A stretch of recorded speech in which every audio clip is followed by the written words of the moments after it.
Let me jump in there. We'll have the Commissioner of Police in Benue State. He joins us on the line this morning. Good morning, Commissioner. Good morning. All right, could you tell us, because a lot of people are worried, especially when they read the dailies yesterday where the report of 26 people killed in Benue, and then previously they say 5,000 people had been sacked from their communities, from villages. What can you tell us is the mood, or what is the police doing about those situations right now? We've continued to review the strategy for the operation, and it's focused more on intelligence-led initiatives and partnership with members of the community. If I may need to mention that before the incident that took place on Monday at that Opoku local government, the spate of attacks had reduced drastically on a steady basis before the incident we had on Monday. And where we had the incident on Monday, it had otherwise been peaceful until on that day. With what is happening, the situation, though relatively calm, unpredictable, so that is why we focus more on increased visibility, intelligence-led initiative, and this is being supported with deployments that are made by sister security agencies, the military, the DSS, and the civil defense. We will continue to follow this initiative, because in situations that are unpredictable like this, you rely more on information, quick information that can be gotten.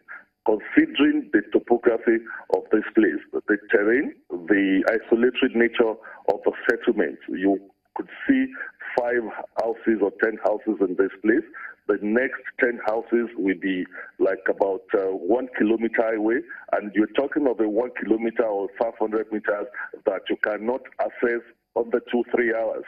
So when you have such a situation, we can't but rely on the people to give us quick information and also increase our visibility. All right, Commissioner, what we will do is we need to go to break now, but we will come back to you and let you conclude your thoughts in terms of what the police is doing to secure the people, and that will be in a moment. Don't go away. Welcome back to Sunrise Daily. Let's continue our conversation with the Commissioner of Police in Benue State, Mr. Owoseni. He's on the line to us this morning from Benue. So, Commissioner, could you tell us then, because, I mean, when the reports say that 5,000 were sacked and that they are currently occupying the community where they sacked those 5,000 people, that in itself, isn't that some sort of intelligence? What are you doing about that? Are you going to that area to actually check what's going on? Oh, dear. Oh, we lost him there, but we'll see if we could get that back. But that's clear, that if that report is out there, he said they rely on intelligence, community interaction with the people, as you also suggested, that could be a key to help see that this is sorted. But if that were the case, so maybe if we were able to get him back, he should be able to tell us if that is intelligence enough to warrant them moving from wherever they are to those areas. And if they have, hoping you not say it's a security situation, you can't disclose some of this information to us. But do you see a scenario wherein, even though they may not say to us on TV, people certainly may be thinking now about, look, I have to protect myself. Because if you're saying, look, we should disarm everybody, and then they come in and kill us, you can't leave us defenseless to just go and die. Yeah, I mean,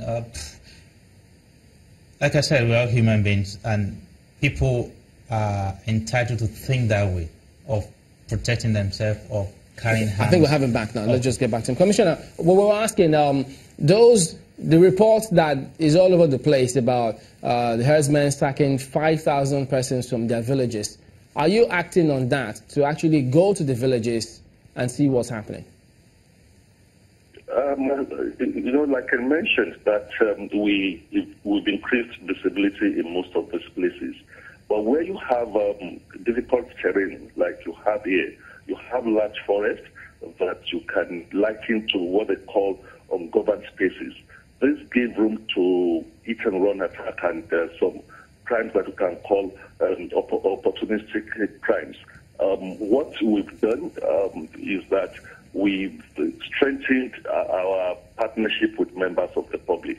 All the areas where the herdsmen were reported to have returned to with their cows, because either some of them had been taken out of the places, had been visited, and we are working to collaborate with the state government on the ease of enforcement of this law.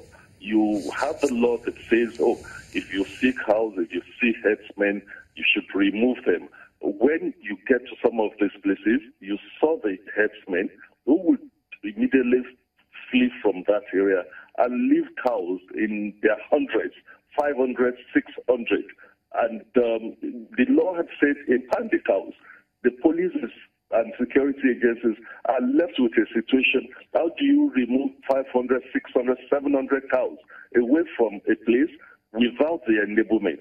And we are collaborating strongly with the state government now to make the enforcement of the law easier for us. The ease of the enforcement, it's necessary. So we are collaborating on that. And of course, we increased our visibility, changed our strategy to intelligence-led ones, in which we can quickly get information in order for us to be able to secure the people more. All right. We also had heard the Benue state governor say that after that operation Cat Dance, I believe, he says, look, almost, did he say 1 million cows? But he said a very large number has now been brought to the state. So is the Benue State Command enforcing the Benue anti-open grazing law?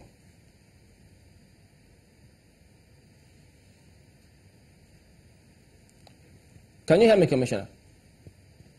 Yes, I think you should repeat. I lost you. Yeah, I did ask that.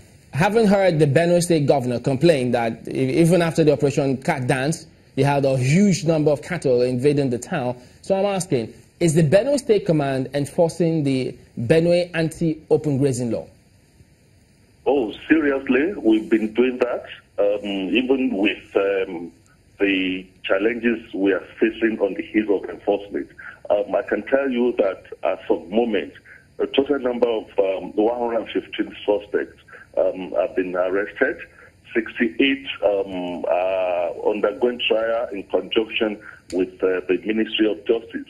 And out of the 115 suspects that were arrested, 44 of them were actually arrested and handed over to the police by the military, the Nigerian Army, in conducting that Operation Cattrace. So the enforcement is ongoing, and we'll continue with that. Well, we know it's a tough job to do, not just for the police, but security agencies in the state. But when there are reports that the instruction from the IG to disarm, or anyone who's got pump action, should we hand them over, license or not, what kind of message would you be telling those who are about now thinking, well, if these killings continue, I may just have to arm myself to defend myself one way or the other? The law in the country, even before now, it's because we're getting a lot of things wrong.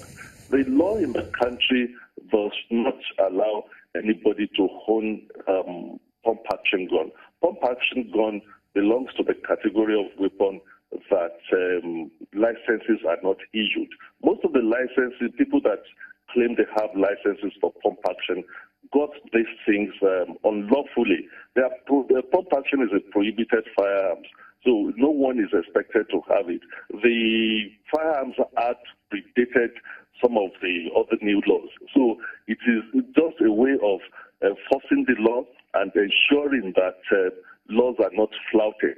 Anyone that claims they have a license for pump action is only Mr. President that can issue a license for pump action.